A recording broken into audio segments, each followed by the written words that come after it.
Oh,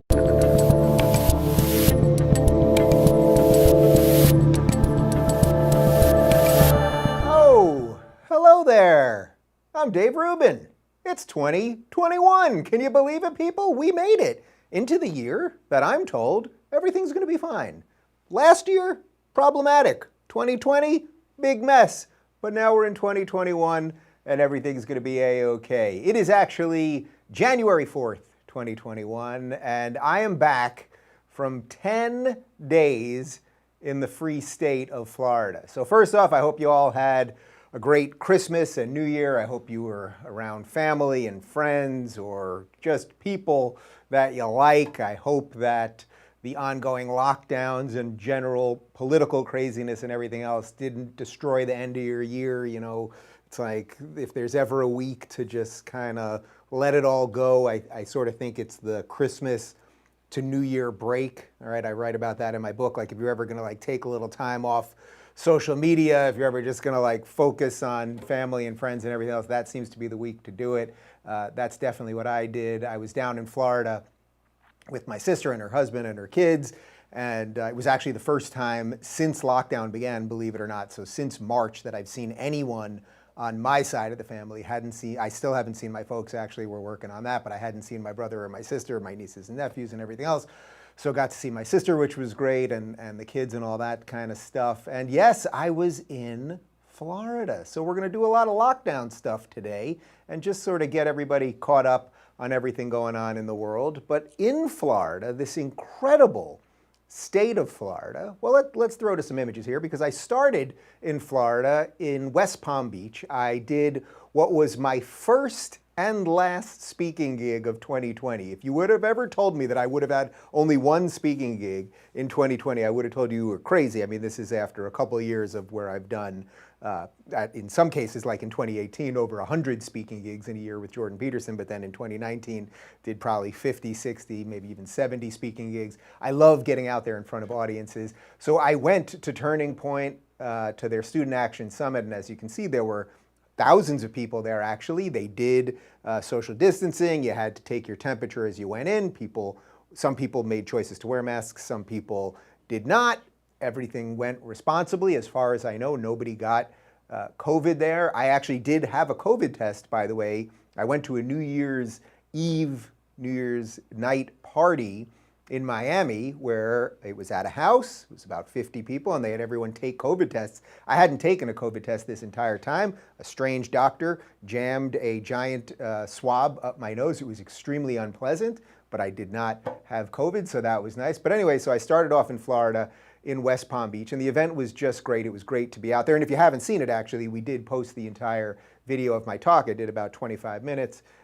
Just kind of recapping the year and talking to these young students about freedom and all that good stuff. And then we do a little Q&A, and it was pretty great. And then in West Palm Beach, after I spoke, it was incredible what we did. And I think we've got some video evidence to prove it. I went to lunch outdoors. It was just incredible. Look at that. Look at that. That is sausage and peppers. I had that at an outdoor restaurant. It was just amazing. Can we get that sausage and pepper up? Yeah. It was just absolutely delicious. That was with David and my producer, Michael. They also had meals themselves. A complete stranger came to our table, asked us what we want to eat, and then a few minutes later brought us the food. And then in exchange for money, we left. So they brought us the food, I paid them, and then we left. I then got a coffee at another place, and this type of thing went on. I bounced around Florida for the next 10 days. We were on the West Coast for most of it, which I really like the West Coast. You know, everyone thinks of Florida as sort of Fort Lauderdale, Miami, like East Coast stuff. I like the West Coast of Florida. It's a little calmer, a little slower there. But I went to restaurants, and I had drinks. I had mojitos, and I had margaritas, and I stopped by resorts where there were people on the beach and at the pool, and some, you know, they taught, you know, there were signs, you know, be respectful of people and social distance when you can and everything else. And as far as I know, there were no super spreader events. People made choices for themselves. I ate indoors and outdoors, and at all the places, by the way, I saw people be very respectful of all of the regulations. So like even in Florida, which is totally open, it is not locked down. If you go into a restaurant, the servers and the staff, they're wearing masks, and that's fine. And if you're wandering around within the restaurant, you put on the mask. I didn't see anyone have a problem with it. You may not want to do it, but I didn't see anyone have a problem with it. I didn't see any fighting or anything like that. But when people were wandering around and on the beach and on their bikes and everywhere else, and you know, out there with the gators and the birds and the dolphins and all the other fun stuff that I saw, it was like you made the choices for yourself, and it was just great to be down there. And I mention all of this because I am back here in California. And although I did try to take some time off the news in the last week, and I actually did a pretty decent job of it, California is in, as you know, complete lockdown right now. So the restaurants aren't open, you can't sit outside, you know, businesses are just closing left and right. And I saw these numbers that I felt after being in Florida, it's important to talk about because there are some really staggering numbers. So in Florida right now, Florida has a total population of 21 million people. 21 million people. Florida is open. It is completely open. As I said, you can go about your business there, and then stores are making decisions for themselves. And basically anywhere that I went, like if you went to the grocery store or if I went into a shop, they asked you to put the mask on. You went ahead and did. I went into a bookstore. There's a bookstore somewhere in South Florida, by the way. I'm not even going to tell where I saw they had about 6 copies of Don't Burn This Book, and I signed all the copies. So somebody, if you use some contextual clues, I posted the pictures on RubinReport.com. You can probably find those books. But again, everyone was respectful of all these things. Florida has a population of 21 million people. There are 21,000 deaths from COVID in Florida. So again, 21 million people. It's a huge state, hugely populous state. It's, by the way, the second oldest state. We just had to check this. I would have sworn that it was the oldest state. Apparently, Maine is technically the oldest state. You know, the average age is the highest in America. So 21 million people, 21,000 deaths. Okay, and they're completely open. So now I'm going to give you a little context here for what's going on with the lockdowns. New York. Let's talk about New York. New York is the state I was born, the state that I spent most of my life until I moved out here about 7.5 years ago. New York has 19 million people. So they have 2 million less people than Florida. They're a younger population than Florida. They have 38,000 deaths. So in effect, they have basically double the deaths that Florida does, while New York has been in either full lockdown or some version of a full lockdown for 8-9 months at this point. And they basically have the same population, right? We're talking 19 million New York, 21 million Florida. So the question is, do the lockdowns work? And I think the proof is in the pudding, and no one seems to be able to show me anything that would make that untrue. Right? Like if the lockdowns actually worked, well, then we would see explosions in Florida with an older population and everything else. But, you know, getting away from numbers for a minute, since it is the new year, I thought I could talk a little bit just about sort of where we're headed in 2021 related to all of this. Because what I realized in Florida was it wasn't just, you know, the weather's nice. I live in a place here in California that the weather's nice. And it wasn't just that places were open. It really wasn't, although it was great to go to bars and be served drinks and actually talk to strangers.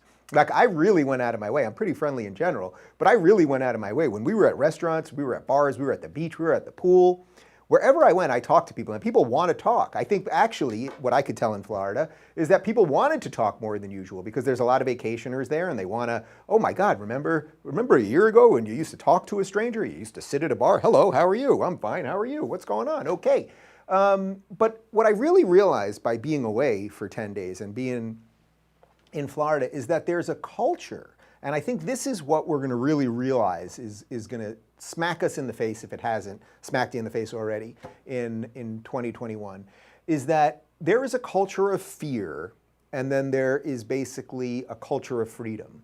And it doesn't mean that you shouldn't have any restrictions. It doesn't mean that this is a hoax or any of that stuff. It really doesn't. I know 2 personal people in my life right now that have COVID. One is young, about 20, and he's feeling a little under the weather, and he'll be better in a couple days. And then, in case you haven't heard it, my friend and mentor, Larry King, has COVID. He's 87 years old. Larry has survived something like 7 heart operations. He's had cancer and a series of other things. He's in the hospital right now. I'm praying for him, and I love him, and I hope he is well. So I'm not sitting here telling you that COVID doesn't exist, because it obviously does. And your health and your behaviors and age and all of those things are all part of the pieces that will enable you to kick it or not.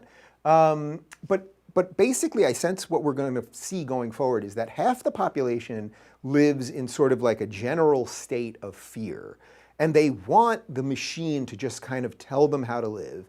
And then half the people want to sort of be free. They live with the spirit of freedom, because the people that I met in Florida, and there was one night where I was at a place where there was some live music, and it's a local musician who I've watched for years, since I was a kid.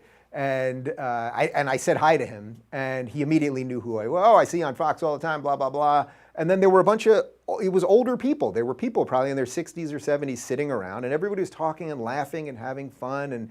And I chatted with a lot of the people, and apparently there's a lot of Fox viewers down in Florida, so they all kind of recognized me from that. But I sense it's just sort of how you view the world. Do you view the world in a very fearful way, and that the system can somehow protect you from everything?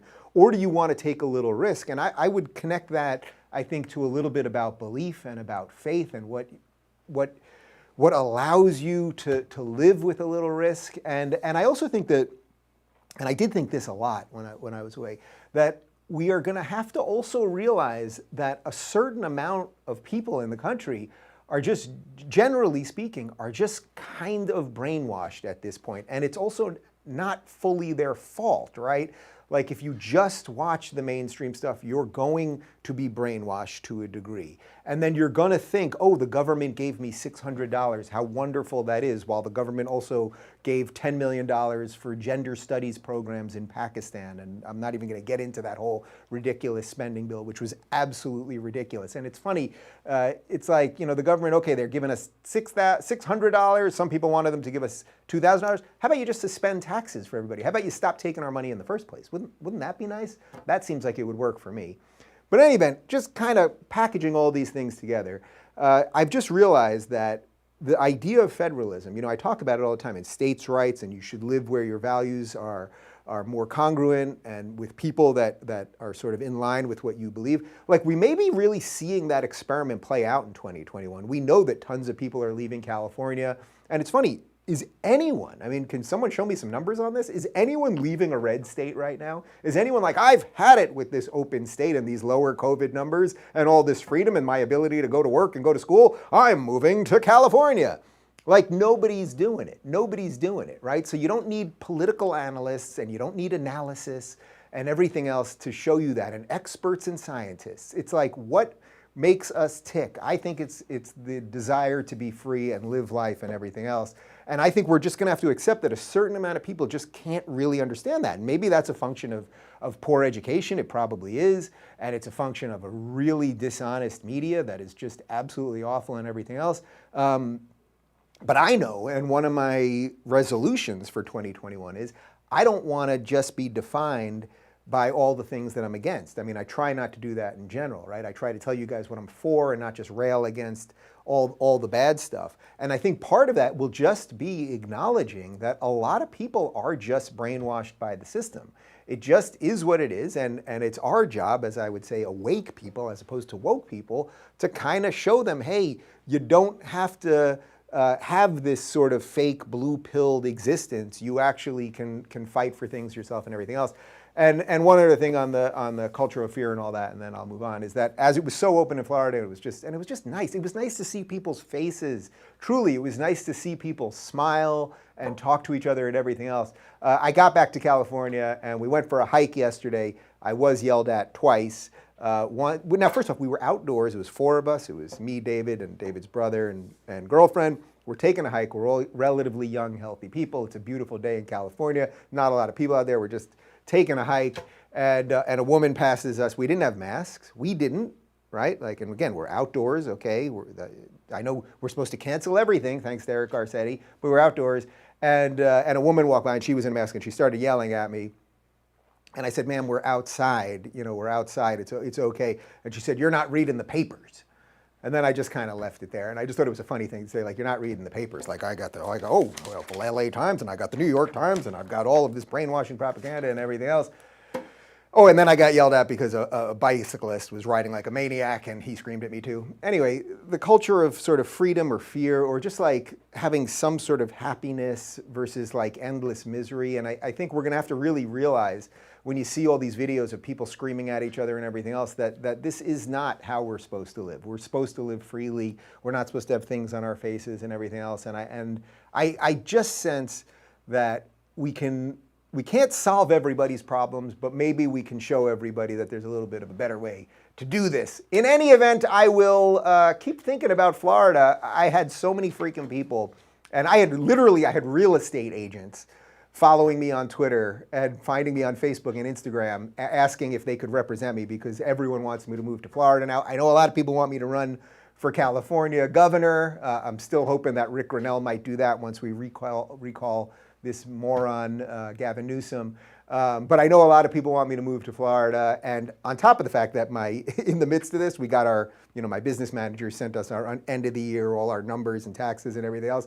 Like when I looked at the bananas numbers of taxes that I'm paying here, and I actually, although of course you know my feelings on this, I would prefer to pay less taxes because I would prefer the government to be less wasteful. There's a certain part of me that's like, oh, but if California is open and the weather is good and all that, and the people are out and about and there's cool restaurants and all that, then it's all good. But if they leave you with nothing, other than the walls that you live in to be free, well, then it's like you look at the number and you're like, well, that's an awful lot I could be saving in Florida on top of, more nice weather and crocodiles and other fun stuff and just nice people and everything else. So we shall see. But I will say this, I will go on the record on today, January 4th, 2020, the leading candidate, if Dave Rubin is to leave California, the leading candidate as a state is Florida. I know there's a push to get Dave Rubin to Tennessee, right? The Tennessee people want me. Michael Knowles wants me in Tennessee. I know the Daily Wire people would love me over there. The Blaze people, of course, my home people, right? Love all the Blaze people, truly love all the Blaze people, Glenn and Tyler and everybody. Well, they would like me over in Texas, but I gotta say there's something about Florida, although it is humid, and I know that would depress the height of the hair. But right now, that is the leading contender. We shall see. All right, let's move on to some, so we're gonna move on into some stories, actually. But this is connected to everything I just said here, and I'll do it kind of quick. So one of the things that I saw, there's a guy on Twitter by the name of @DrewHolden360. I've come across him a couple times before. I think he's an interesting guy. He's got a good handle on what's going on with the media. And I saw this while I was in Florida. I thought it was just perfect. He categorized, and we'll throw up a whole bunch of them right now, tweets that mainstream media has said about Ron DeSantis, who is the Florida governor, versus Andrew Cuomo, who is the New York governor. Now, I just laid out the numbers, right? Twice the deaths, less of a population in New York, all of that, with a younger population. Yet the endlessly glowing media coverage from MSNBC and from CNN and the New York Times and the Washington Post and all of these Slate.com and CNBC and the rest of it. If you look at all of these, I'm not going to read all of them right now, and if you want to pause and you can read them yourself, it's absolutely staggeringly incredible when you see the hypocrisy of the mainstream media. One guy, Ron DeSantis, who I think has probably become the best governor in the entire country, a guy just trying to keep his people at work, just trying to have people not have their rights infringed on, while at the same time allowing businesses to make choices, as I said earlier, and you go into the grocery stores there and all of those things, and even when you get up from your table at a restaurant, they ask you to put your mask on, and I didn't see people screaming at each other about it. But the way the media frames this, that Andrew Cuomo is somehow a hero and Ron DeSantis is evil. Well, we give you about, this is that thread from Drew, and as you can see, there's just article after article of horrible media bias. And these people, again, guys, this thing ain't going anywhere. If you think that media bias is over somehow, because maybe Joe Biden's going to be president, and obviously we're going to talk more about what's going on with Trump in D.C. this week and everything else. I'll talk about that later in the week. But if you think media bias is going away, it has just been ramped up to the crazy point. And when I say earlier that we're going to have to accept that a certain amount of people are brainwashed, it's because of stuff like that, right? It's because they see New York Times headlines, they see Deadline headlines, as you're looking at right now, they see Washington Post headlines, and they say, oh my God, all of these bad things about Ron DeSantis, and then all of these good things about Andrew Cuomo. And it's like, well, in a way, you can't blame them for being brainwashed because the entire system is built to brainwash people. There was also another great moment, you may have seen this a couple of days ago, of Ron DeSantis talking about the vaccinations, and he's like, whoop-de-damn-do, I'm the governor, I'm young, I'm healthy, like, let's get it to the people who need it. And it's just like that, I mean, that's a good governor. I got to get the guy on the show. We got to talk to him, obviously. All right, let's move on a little bit, because obviously, you know, I talk about the California situation a lot, and I don't want to just focus on California, and I want to just focus on Florida where I was, and I don't even want to just focus on America, because this stuff is happening all over the world. I saw 2 videos yesterday that were incredible, and I think that they're sort of canaries in the coal mine for what could really be coming to America unless we really do wake up to this stuff. So this first video is from Twitter, a Twitter user by Zol Naveri on Twitter, and this is at an anti-lockdown protest in London. And you're not going to believe this, guys. There is a man, a citizen in London, who tried to hug, voluntarily, other human beings. Can I give you a hug, sis? Yes, of course you can. She's not concerned. Exactly. She's not concerned. We're not concerned about an invisible, fictitious virus. Exactly. Have a good day. Oh, yeah. Sure. See you Anybody later. wants a hug? I call me free hug. That's okay. That's okay. I'm not scared to touch this. A free hug. Come on. Brother, a hug. Oh, thank you. A hug, sister. Come on. Yes. Brother, a hug. Yeah, man. Oh, yes. Yes. Human beings in contact with each other. We are not scared of COVID. Come on, brother. Yes. We're not scared of COVID. Not at all, brother. Not at all, mate. Who wants a hug? We're not scared of COVID. Come on. Come on, bro. Oh, you. Come on. You want a hug? Come on, let's go. Let's go. Let's show these lying criminal politicians we are not going to take this bull anymore. Come on. Who else wants a hug? I want to give you one. Yeah. That's it. Take care. I'm going to walk in. Oh, You want a hug, officer? No, I do not, sir. Why not? Please maintain social distancing Okay. from me, sir. You have a good day. Okay, now you need to hang about, sir. What? Because you've clearly just been engaging with people who are not in the same household. Okay. Well, I'm recording you, officer. And I'm recording as well. Okay, yeah, good. you can see the red light going round and round on my camera. That means that I'm recording. This is just evidence to you, going up to people. Do you know these people? Oh, you do know them? They're human beings, like me. Gathering here, this group of people doesn't know he's been going around giving them hugs. They don't mind. They don't mind. It's all They're on, happy. it's all on, it's They're all not on my hurt. body worn. Who's been hurt, Can we arrange officer? to give Who's them a been ticket, hurt? please? Who's been hurt by my actions? You? An officer of the government? Sir. There's God. We're not, Human we're beings not gonna, and government. Government is inferior to human beings. Regulations, breach of COVID. Okay? Get out something. No, look.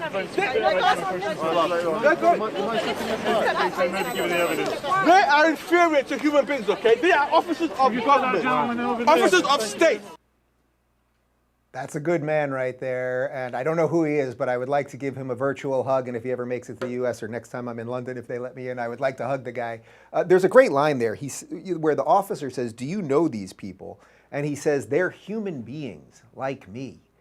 And the fact that a state government and law enforcement believe that they can arrest or interrogate or otherwise harass decent citizens for hugging or shaking hands or talking to each other, you know, the phrase Nazi is slightly overused, right? I think we killed the overuse of Nazi in 2020, but this is the tactics of Nazism, making people afraid of each other, making people afraid of the government. And we did, I know a whole bunch of you joined us for it, we did a V for Vendetta movie night right before Christmas, and one of the great lines in V for Vendetta is when V says, people should not be afraid of their government. Government should be afraid of their people. What right do these people have, these law enforcement officers, other than they're just following orders, which is, by the way, what every Nazi soldier said after World War II and during the Nuremberg trials and everything else. That's what they said. Oh, I was just following orders. There was a chain of command. I was just following orders. You can get good people to do lots of bad stuff just by following orders.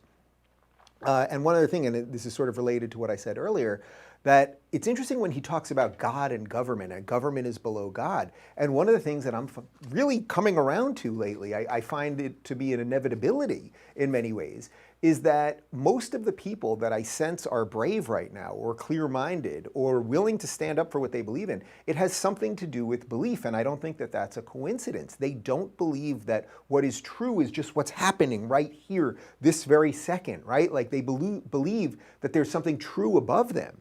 And I think that when you hear someone say that, it's like he's empowered by belief, and it's a strange place for me to be arguing from, but it is something that I've come to believe as well. Let's jump over to Canada, because I just showed you London, right, UK. Let's jump over to Canada. This is even more disturbing at some level. This is in Quebec, where police bust into a house because somebody narked, a neighbor narked on this family for having 7 people in their home.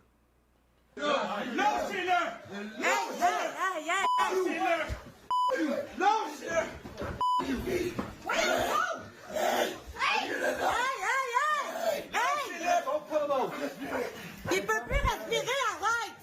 Arrête, il peut plus respirer! Okay,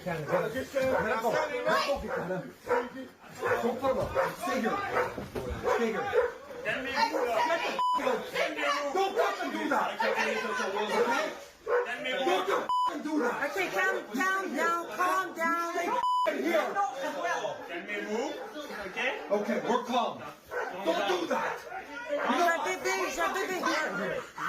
We're people.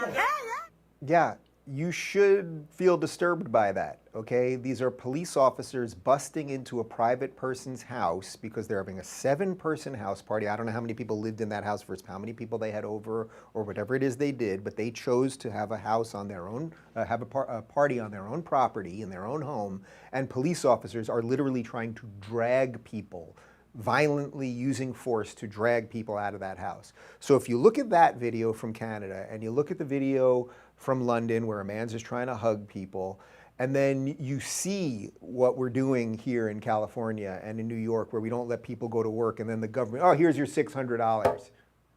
Here's your $600. Take it, peasant. I think you can see sort of a broader picture of what's going on here. And that's why I wanted to cover all of these stories on this first show back. I know I could immediately jump right back into the sort of specific political craziness and everything that's going on with Trump and this Georgia phone call and all of that stuff, and we'll get to that over the next couple of days. But I thought that this stuff was just important because I think this is how 2021 is going to be framed. We're going to keep seeing infringements on our rights, and it's not just going to be wherever you live. It's going to kind of be worldwide.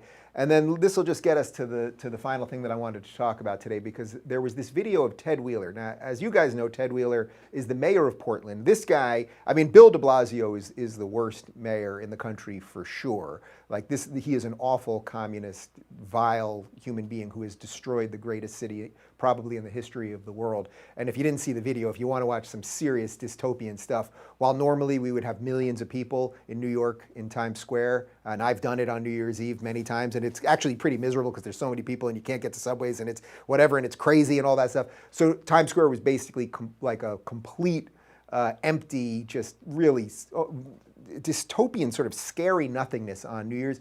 But Bill de Blasio was dancing with his wife. If you didn't see the video, you should check that out. And then, of course, the other 2 people that were in Times Square were drunk Anderson Cooper and drunk Andy Cohen on CNN, which nobody watches and nobody cares. But Portland Mayor Ted Wheeler, who's close behind de Blasio, right? We got Garcetti's horrible. There's a couple of really bad mayors. Bowser in D.C. is terrible, and Lori, what's her name? Lori Lightfoot in Chicago. I mean, she's just, woohoo. But there's a bunch of terrible ones. But Ted Wheeler's probably the worst right after de Blasio, just because Portland has become the epicenter of everything that's happening with Antifa. And we see just violence coming to our cities, and no one's doing anything about it. This is a clown who kept playing footsie with them and not using law enforcement to stop Antifa, which in my estimation is a domestic terrorist organization. He did nothing. He literally had to move out of his apartment because Antifa was attacking his apartment building. So instead of doing anything and pushing back, he decided that he didn't want his neighbors to be harassed, so he moved. I mean, this guy's an abject clown. Well, finally, over the last few days, as people have been throwing firebombs at police officers and burning down more buildings and destroying every Starbucks, which goes without saying, he's finally decided that maybe now he'll do something. My good faith efforts at de-escalation have been met with ongoing violence and even scorn from radical Antifa and anarchists. In response, it will be necessary to use additional tools and to push the limits of the tools we already have to bring the criminal destruction and violence to an end. Lawlessness and anarchy come at great expense and with great risk to the future of our community. It's time to push back harder against those who are set on destroying our community and to take more risks in fighting lawlessness. In closing, once again, I condemn anyone who engages in violence or criminal destruction, no matter what their ideology. All right, so look, this guy's just a clown, and it's like, it's a little too late, man. First off, you didn't use your tools in the first place, right? You had officers retreating constantly. We've seen the endless chaos. No one in their right mind would ever want to live in Portland at this point. And I hate to tell you, Ted Wheeler, but the revolution is going to eat you, and you deserve it. I mean, that's really just where it is. So the reason I want to do that as the fourth story is because I think between lockdowns, between watching the incompetence of our public officials and everything else, I think that sort of encapsulates what 2021 is going to be about. Because, as I said before, it's like a lot of people are trying to show us, oh, well, 2021 will be the year that we all come together, we all, make amends and all of that stuff. And I think that meme will constantly be out there so that if you say anything and stand up for anything, it'll make you look like the outsider and you look like the bad guy and you look like the guy that's going to spoil the party and all of that stuff. And in fact, if you're one of those people who's standing up for things and who's fighting against a government that gives us pennies while they take all our money and that don't defend us when they're supposed to and that keep us trapped in our house and all those things, you're probably the good guy. You're probably the good guy. But because our media is so terrible, it's going to be framed that you're the bad guy. And I promise you guys, as my first show of the year, that I will do my best to continue to be a slight voice of reason in the midst of that. I'm completely focused and ready to roll on that, and I know you guys are too. And I want to mention that you guys should check out, you can watch the Rubin Report on BlazeTV.com where you can get great shows by Glenn Beck and everybody else. You can join us at RubinReport.com, which, by the way, it's a project of Locals.com, as you know, which is my tech company. We're going to have some major announcements coming. We've got some really good stuff going there, and I just believe that small communities are the future of the internet. I don't think that big tech is. And by the way, that's also where I respond to people, because I can't respond to people on other social media anymore. It's just such a mess of awfulness. So I can actually individually respond to people on RubinReport.com. As I said, you can catch my Turning Point USA Student Action Summit speech, which we just posted on YouTube, I believe, yesterday. And and to end this first edition of the Rubin Report Direct Message in 2021, if you're a real estate broker in Florida and you're just sitting on a piece of land, you've got a gorgeous house, you're looking to move, email us, support@RubinReport.com. All right, guys, it's going to be a crazy year, but I'm here for you. I'll be along the ride with you. Let's see if we can make some sense of it together. Have a great day, everybody. We're back tomorrow.